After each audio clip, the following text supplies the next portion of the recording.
Hello friends, welcome to my travel diary by doctor Rakesh Joshi. आज हम जा रहे हैं साउथ अफ्रीका, और साउथ अफ्रीका कंट्री में भी सबसे पहले हम विज़िट करेंगे Cape Town. South Africa country की 3 कैपिटल्स हैं। जी हाँ, आमतौर पे कंट्रीज़ की एक कैपिटल होती है, लेकिन साउथ अफ्रीका की 3 कैपिटल हैं। ये हैं ब्लॉमफॉन्टेन, प्रिटोरिया और केप टाउन। केप टाउन का हमारा विज़िट था 3 नाइट्स का, और यहाँ हमने अपनी साइट सीइंग एक प्राइवेट कार में की अपनी फैमिली के साथ। सबसे पहले जब हम पहुँचे हैं तो ये है बहुत ही important tourist destination of Cape Town, जिसे कहते हैं बो काप। ये बो काप जो है ये केप मले में स्थित है, जो केप टाउन का एक हिस्सा है, और ये सिग्नल हिल्स के सामने बसा हुआ एरिया है। इस हिस्से की हिस्ट्री बहुत ही इंटरेस्टिंग है, और लोकेशन पे आप देख सकते हैं कि यहाँ जितने भी घर बने हुए हैं वो हैं तो छोटे छोटे, लेकिन उनको बहुत ही अच्छी तरह से मेंटेन किया गया है, और बहुत ही कलरफुल पेंट्स यूज़ किए गए हैं, और वो भी अलग अलग कलर्स। ये घर एक्चुअली हैं उन मुस्लिम डिसेंडेंट्स के जिन्हें स्लेव्स की तरह डच लोग सेंचुरीज पहले अपने साथ लेके आए थे यहाँ लेबर कराने के लिए। और ये लोग आए थे इंडोनेशिया से या अफ्रीका की कुछ कंट्री से और मलेशिया से, इसीलिए इस जगह का नाम केप मले भी पड़ा है। इस ब्यूटीफुल जगह पे कुछ समय बिताने के बाद और फोटोग्राफ्स लेने के बाद हम फिर अपनी सेकंड डेस्टिनेशन के लिए निकल पड़े, और अब हम पहुंचे हैं केप टाउन की एक बहुत ही इंटरेस्टिंग टूरिस्ट डेस्टिनेशन। ये है क्लिफ्टन एंड कैंप्स बे। यहाँ बीच एरिया भी है, लेकिन ये बीच एरिया बाकी दुनिया के बीच एरिया से थोड़ा डिफरेंट है। यहाँ पे सी बीच पे आपको सैंड नहीं मिलेगी, बल्कि बड़ी बड़ी रॉक्स मिलेंगी। सो इसीलिए आप बीच एरिया पे तो ज़्यादा देर बैठ नहीं सकते हैं क्योंकि रॉक्स हैं, लेकिन यहाँ लोकल अथॉरिटीज़ ने इस बीच एरिया में और इस बे में बहुत ही बड़ा ग्रास लैंड डेवलप किया है, और वहाँ आप देख सकते हैं कि हम कंफर्टेबल होके बैठे हैं, और इस ग्रास एरिया में जगह जगह उन्होंने बेंचेस प्रोवाइड किए हैं।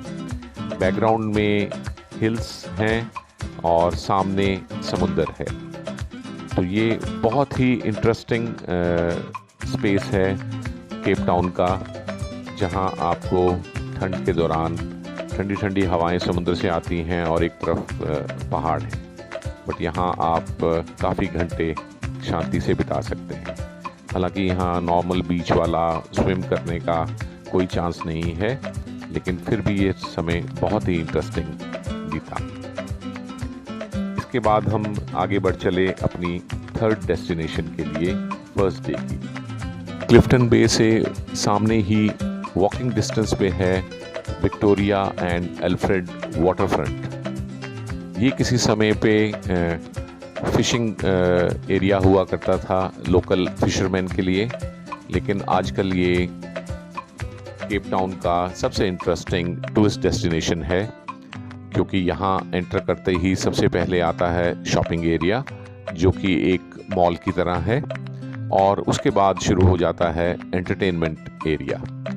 और इस एंटरटेनमेंट एरिया में आप अपना समय बड़े आराम से बिता सकते हैं, और इस एरिया की हाईलाइट है जाइंट व्हील।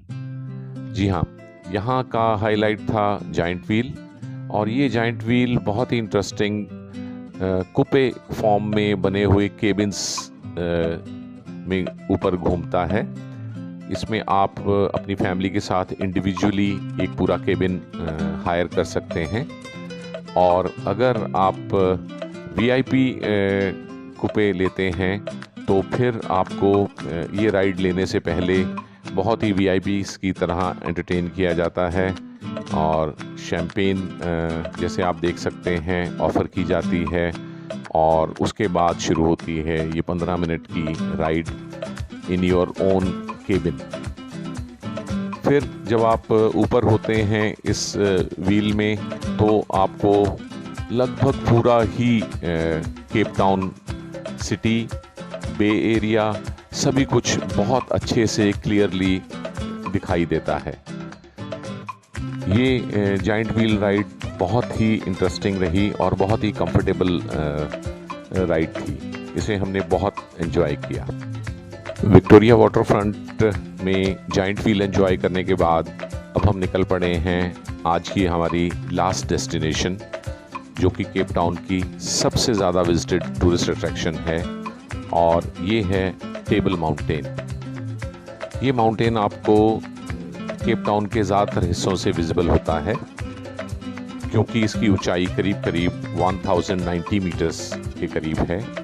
और इसका नाम टेबल माउंटेन इसलिए पड़ा है क्योंकि ये बहुत बड़े एरिया में फ्लैट टॉप वाले माउंटेन रेंज है और देखने में ये एक टेबल जैसी अपीयरेंस देती है। यहाँ जाने के लिए आपको केबल ट्रॉलीज से, रोपवे से ऊपर जाना होता है और ये राइड करीब 12 से 13 मिनट लेती है, जबकि आप ज़मीन से 1000 मीटर ऊपर टेबल माउंटेन के टॉप पे पहुंच जाते हैं। ऊपर जाने पे सबसे बढ़िया चीज़ जो होती है वो है वहाँ से मिलने वाला केप टाउन का पूरा व्यू।